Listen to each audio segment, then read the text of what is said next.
안녕하세요. 여우비의 이별의 방식.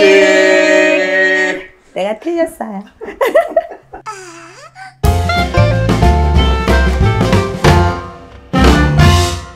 네, 지금까지 저희가 8번째 시간을 마쳤었고요.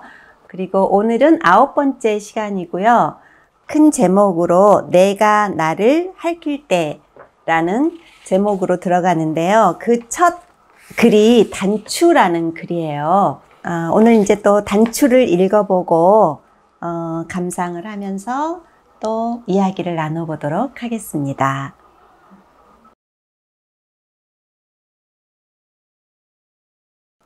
단추. 철로를 따라 바람이 분다. 도시의 겨울은 아무리 두껍게 옷을 입어도 으슬으슬한 기운이 스며든다. 한 개의 옷을 여미려고 습관적인 손놀림으로 외투 단추를 더듬는다. 어떻게 어디서 떨어져 나간 것일까? 단추가 매달려 있던 자리에서 실밥을 뜯어내는데 지적인 애모에 빈틈없는 그녀가 떠올랐다. 난 수면제를 먹어야 잠이 와요. 그녀는 고통의 밤을 길게 말했다. 나는 수면 과다에 시달리고 있었으므로 그녀의 말에 무감각한 표정을 지을 수밖에 없었다. 아무 일도 일어나지 않는 날들이 길게 이어지고 있는 가운데 무기력에 빠진 나는 틈만 나면 잠을 잤고 깨어나도 가수면 상태에 빠졌다. 캄캄한 어둠 속에서 눈을 뜨고 있는 그녀와 한낮에도 잠의 수마 속으로 침몰하는 나는 어쩌면 같은 물결 위를 표류하고 있다는 생각이 들었다. 지금 그녀의 집에 초대를 받고 가는 길이다. 그녀가 사는 도심에는 레스토랑과 카페, 소품 가게들이 깔끔하게 줄지어 있었다. 돌아온 싱글 서영 씨는 먼저 도착했는지 그녀와 함께 거리로 나와 나를 반갑게 맞아주었다. 세 여자는 세미나에서 처음 만났다. 자아통합이라는 주제의 강의를 듣고 난 후 집단으로 나눔을 가졌고 그때부터 내면의 상처들을 나누는 사이가 되었다. 그녀의 집은 초고층 주상복합 건물이었다. 집안은 유리로 둘러싸여 있어 투명 돔에 갇힌 기분이 들었다. 층이 높아 하늘만 보이는 바깥 풍경 때문인지 바닥 없는 허방에 떠 있는 것 같았다. 나는 거실 사물들의 조화를 가늠하고 판단하는 감정관 같은 시선으로 실내를 살폈다. 어쩌면 그녀를 좀 더 깊이 알 수 있는 실마리를 찾고 싶었는지 모른다. 잡동사니가 전혀 없는 실내는 항상 차가운 빈방처럼 느껴졌다. 잠깐의 탐색이 지나고 그녀가 내 외투를 받아들더니 드레스룸으로 갔다. 이거 야하지? 같이 따라 들어간 내게 습자지처럼 얇은 속옷을 보여주었다. 훤히 들이비치는 검은 레이스 천에 깔린 붉은 장미 무늬가 저돌적이기까지 하다. 어쩌면 그녀가 은밀히 피어올린 열정이 저런 무늬일까. 푸른 이파리 하나 달리지 않는 붉은 꽃숭어리들이 뜨겁다. 그 뜨거움에 데일 것 같다는 생각을 잠시 괄호 속에 묶어둔 채 그 정도면 야한 건가요? 되묻는 내 대답은 안착할 곳을 찾지 못하고 부메랑이 되고 만다. 남자의 품을 갈망하는 그녀는 출근하는 남편에게 플라토닉 사랑은 언제 끝낼 거냐고 넌지시 마음을 떠본다고 했다. 하지만 그녀의 남편은 아내의 욕구는 집안 장롱 가장 깊숙한 곳에 숨겨야 고상하고 안전하다고 생각한다. 여자는 남편과 좁혀지지 않는 사랑의 간격으로 괴로워했다. 그녀가 깊은 시선으로 나를 바라보더니 흑장미 같아. 장미요? 꽃잎이 벨벳처럼 빨려 들어갈 것 같은 검붉은 장미. 가시를 숨기고 있는. 그녀와의 대화 사이가 부풀어 오르기 시작했다. 내가 언제 꽃이었던 적이 있기나 했던가. 20살 무렵부터 절대적으로 순결해야 된다는 강박에 갇혔다. 나비 날개처럼 부서지기 쉬운 순결을 꽁꽁 동여매었다. 보수적인 시골 마을, 어머니는 마치 정해놓은 배필이라도 있는 것처럼 행실을 단속했다. 우쇳거리가 될까봐 벼락처럼 떨어지던 어머니의 꾸지람이 생생하다. 바람만 스쳐도 몸물이 돌던 시절을 무사히 건너기 위해 꼭 지녀야 했던 부적이 순결이었다. 자칫하다가는 세상의 인습이라는 날카로운 가시들이 다 내게로 향할 것만 같아 두려웠다. 안에서는 욕망이, 바깥에서는 강한 흡입력이 내게 손을 뻗어올 때마다 터부시했고 불순하고 저급한 감정으로 치부했다. 나는 착실히 접힌 꽃잎 속에 숨었다. 숨은 가시라는 그녀의 말이 꽤 부정적으로 들렸지만 내게 꽃이라 이름 붙여준 관심이 싫지는 않았다. 다만 당신은 아직 나를 표면적으로 파악할 뿐이라고 생각했다. 누군가 나에 대해서 말해주거나 규정해주면 그 이미지에 꼼짝없이 갇힐 때가 있었고 설명으로는 불가능한 나는 꼼짝없이 그런 사람일 때가 많았다. 주방에서 서영씨가 석류 껍질을 벗기고 있다. 알맹이를 상처나지 않게 빼내느라 애쓰는 모습이 왠지 애잔하다. 이혼의 아픔을 삼켜버린 그녀는 쉽게 열 수 없는 자신의 마음을 열어 젖히려 애쓰는 듯 보인다. 으깨진 석류에서 불금이 흘러나오자 석류물이 손에 묻으면 꼭 핏물 같아 손을 씻어가며 알갱이를 파낸다. 그녀는 지금 결별의 통증을 파내고 있는 것일까? 아니면 여러 개의 미생 밀실을 지닌 석류 속 같은 속내를 파내고 있는 것일까? 완벽한 남자를 원해요? 내가 물었다. 그녀는 덧없는 사랑의 이력을 추가하고 싶지 않다고 했다. 꿈꾸는 남자는 현실에서 만날 수 없는 것일까? 아니면 자기 자신을 사랑하는 것으로 충분하다고 생각하는 것일까? 또다시 결혼하지 않기를 선택하고 있는 그녀다. 익을 대로 익은 석류 알갱이들이 아라리 윤을 내는 개체가 되어 서로 다른 모서리를 맞대며 접시에 담겨졌다. 시린 단맛이다. 우리는 불금 앞에서 그동안 차마 꺼내지 못했던 아픔을 토해냈다. 석류 알갱이처럼 겉으로 보이는 모습은 비슷하지만 눌린 감정의 모서리는 각자 달랐다. 결혼과 이혼이라는 삶의 밑그림 위에서 맞서기도 하고 때로는 치이기도 하면서 겪어야 했던 세 여자의 묵직한 이야기는 끝이 없었다. 집으로 돌아갈 시간, 나는 그녀의 드레스룸에서 외투를 받아 걸쳤다. 눈동자가 빠져나간 퀭한 단축구멍이 나를 빤히 올려다본다. 지금 어디선가 사람들의 발길에 차이고 있을 잃어버린 욕망의 눈동자. 두껍고 꽉 조인 인습이라는 외투에서 얼마나 조바심치다 지쳐 떨어져 나간 것일까. 미미한 것에 사라짐. 너무 사소한 것이어서 아무것도 아니라고 여길수록 오히려 마음의 자국으로 남는다. 작은 고리 속에 끼워진 단추 같은 부속품으로 살아가고 있는 것이 우리 세 여자의 자화상이기 때문은 아닐까. 우리가 흔히 수필은 자아 성찰을 통한 자기 토로의 문학이라고 하잖아요. 근데 나의 이야기지만 실은 나만 가지고 이야기가 되는 건 아니죠. 네. 여기서 그 두 여성분이 등장을 하잖아요. 네.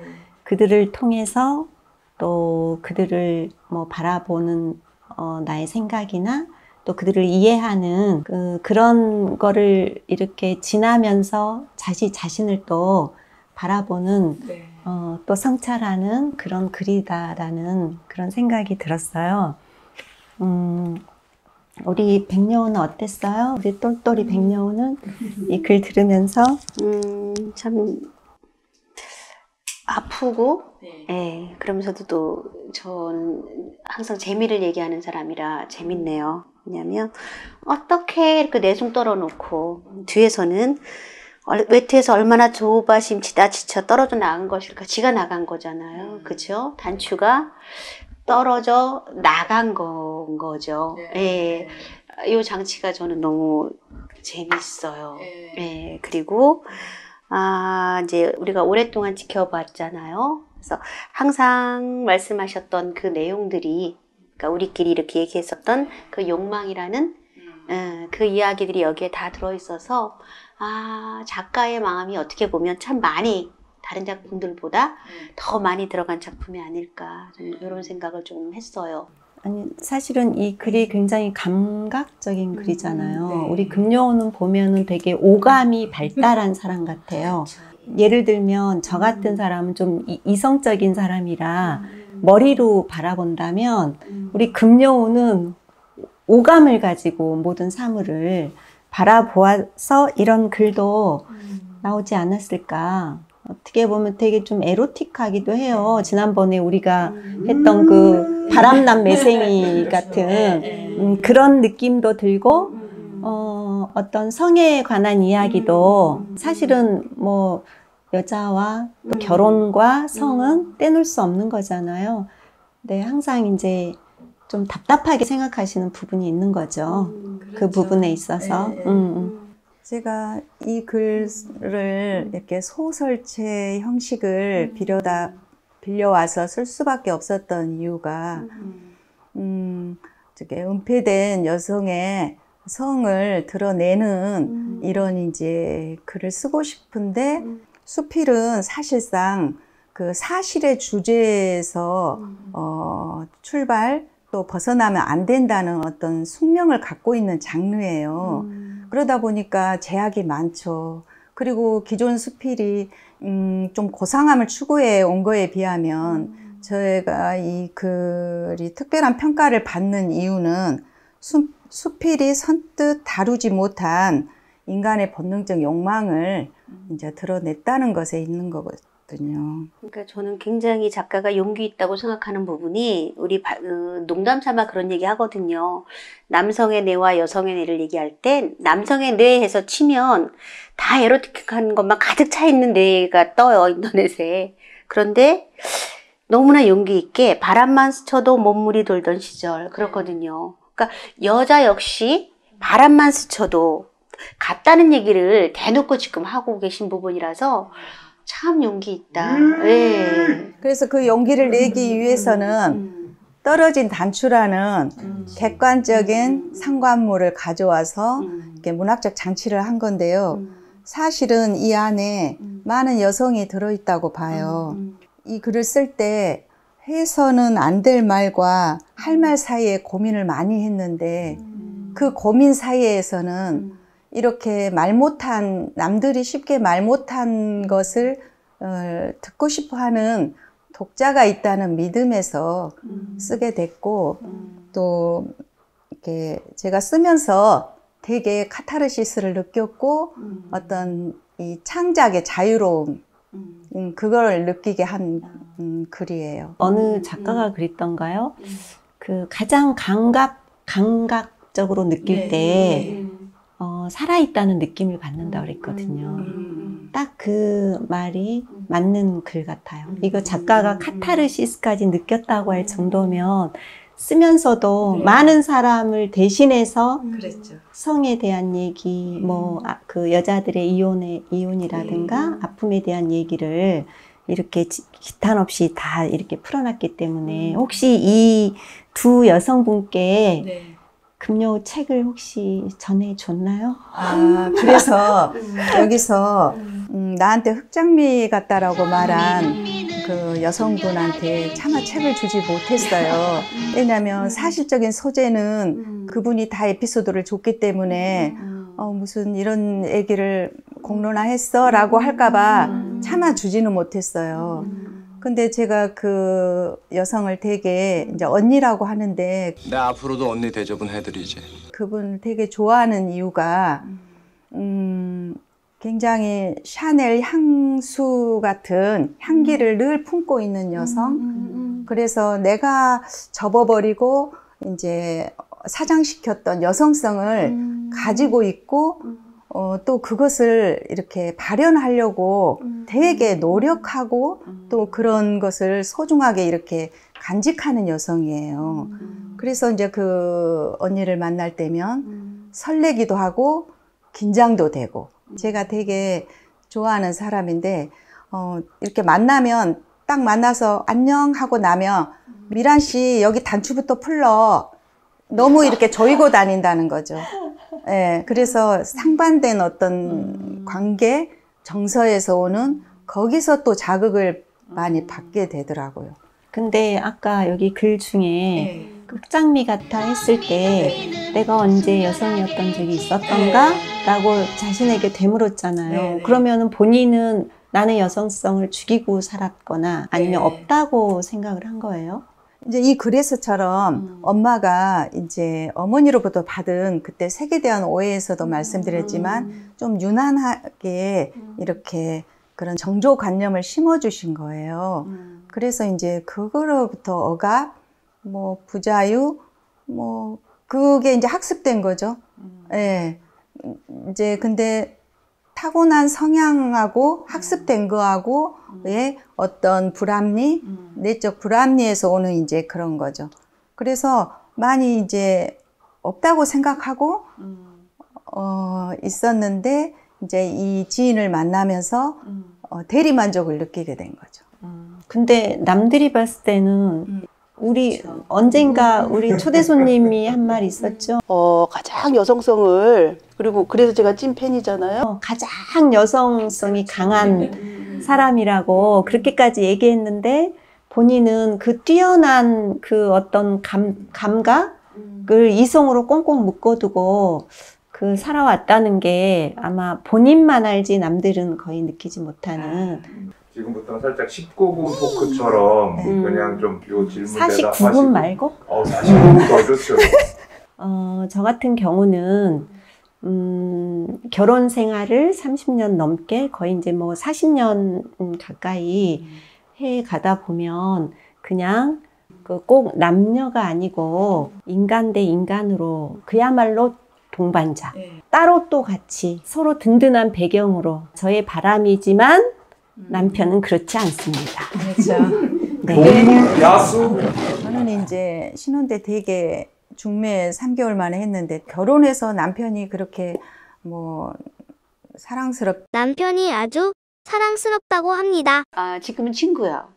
이제 명상이 또 범인이기도 해요. 그래서 명상을 하다 보니 참아야 하느니라. 얼레리 껄레리.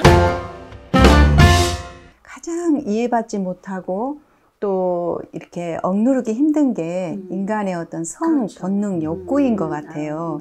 그래서 이 글 속에 있는 이제 이 세 여자가 이제 겪는 이야기인데 거기서도 특히 플라토닉 사랑을 언제 끝낼 거냐고 늘 남편 출근길에 넌지시 묻는 이 갱년기가 지났고 훨씬 나보다 나이가 많지만 아직도 그게 유지가 되고 있다는 거죠. 그게 되게 저는 아름답게 보였어요. 그걸 그렇게 유지하고 그런 여성성 때문에 인간의 본능을 계속 추구하면서 그랬을 때 나도 한때 꽃이었지. 그러나 꽃이었던 적이 있었던가. 계속된 억압. 우리 어머니께서는 길가에 나가서 같은 동창하고 어디 갔다 오니? 하고 인사만 해도 너희는 이리 들어와라 해가지고 그렇게 우리 찝찝이가 깜짝 놀랐어요. 잡돌이를 했거든요. 어디서 여자가 길에서 남자 보고 웃고 인사한다고. 우리 같은 경우는 남자아이들이 때로 우리 집으로 몰려온 적이 있었어요. 개구지니까. 그럼 엄마가 얼른 가서 같이 놀아. 부모님조차 정반대였었던 것 같아. 네. 근데 이 글을 발표하고 난 후 이 글에 공감하는 여성들이 되게 많았어요. 예. 이렇게 이제 섣불리 말할 수 없는 것을 이렇게 말할 수 있다는 게 또 대단하다. 성담론을 이렇게 드러낸다는 것이 참 어렵잖아요. 어떤 사회적 시선, 평가, 또 수필이라는 장르, 아까 말했듯이 숙명적인 어떤 사실의 소재의 바탕으로 이야기를 해야 되니까 그런 부담감이 되게 컸는데, 또 나한테 에너지가 있다면 성적 에너지를 떠나서 이 창작 에너지로 전환되지 않았나, 이런 생각이 들었어요. 되게 몰입했고 또 사랑했고, 정말 사랑하는 내 사랑 문씨, 문학의 문씨를 너무너무 그리워하고 안달복달했던 시간들, 그 시간들이 이런 이제 남이 쉽게 말하지 못한 이런 얘기를 꺼내 힘이 되어 주었던 것 같아요. 맞아요. 그러니까는 왜 그 꼭 이성 간의 사랑이 아니라 우리가 삶과의 가장 멋진 연애는 어떤 내가 좋아하는 또 다른 무언가에 몰두하는 일이라고 하잖아요. 그러니까 이제 이성뿐만이 아닌 거죠. 그렇죠. 그거는. 근데 저는 이 마지막 읽으면서 좀 마음이 편치가 않았어요. 맨 마지막 문장에 작은 고리 속에 끼워진 단추 같은 부속품으로 살아가고 있는 것이 우리 세 여자의 자화상이기 때문은 아닐까. 근데 우리가 이만큼 나이를 먹고 우리도 그 여장부 같이 살고 있잖아요, 지금. 먹고 여성이 아니라 인간으로 살고 있잖아요. 그럼에도 불구하고 이렇게 살아야 되나 가야 하나, 그거를 묻고 싶었어요. 정말. 지금도 그런 마음인지. 정말 예리한 질문을 하셨어요. 이 글에서 가장 마음에 안 드는 부분이 이 결미 부분이에요. 제가 왜 이 글을 결미를 개작하지 못하고 발표했을까. 굉장히 여기서 어떤 수동적인 어떤 안주하고 말아버린 여성성으로 묶어놨다는 거죠. 방금 읽어주신 어떤 부속품으로 살아가고 있는 게 아니고 더 확장시켜서 조금 전에 말했듯이 어떤 인간적인 대상이 아니라 사랑하는 대상, 어떤 자기의 어떤 성 에너지가 예술로 승화하고 창작으로 승화할 수 있는 어떤 여성으로 이렇게 마무리를 해줬어야 되는데 정말 아쉬운 글입니다. 개작을 여기를 할 수도 있잖아요. 그건 어때요? 혹시 이별의 방식, 이거 지금 여비 이별의 방식 통해서 뒷부분을 바꿔본다면 해가지고 뒷부분을 이렇게 한번 바꿔보는 거예요. 우리 같이 한번 해봐도 될 것 같아요. 지금요? 네. 그래서 장문 이제 시간이요?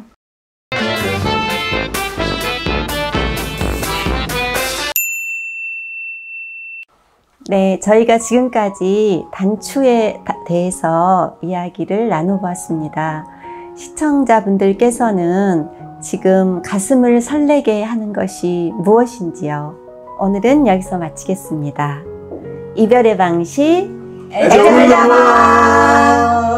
자, 그럼 우리 금여우가 우리 단추 마지막 부분 개작했잖아요. 그거 한번 다시 읽어봐 주세요. 얼마나 조바심치다 지쳐 떨어져 나간 것일까. 나는 단추가 떨어진 외투를 벗고 집으로 돌아왔다. 수고하셨습니다.